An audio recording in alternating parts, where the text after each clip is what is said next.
Hi everybody, I'm out in White Deer Valley near Ilmsport, Pennsylvania, and I just had to take a moment to let you listen to this.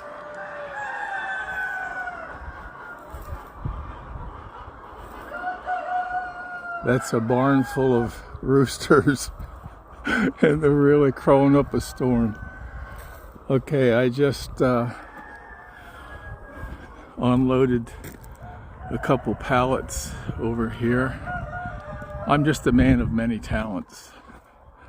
I took that forklift there. The guy says, "Can you run a forklift?" I says, "Well, I guess I could teach myself how to run that." So I ran it around here a little bit, unloaded those pallets, and I'll be on my way.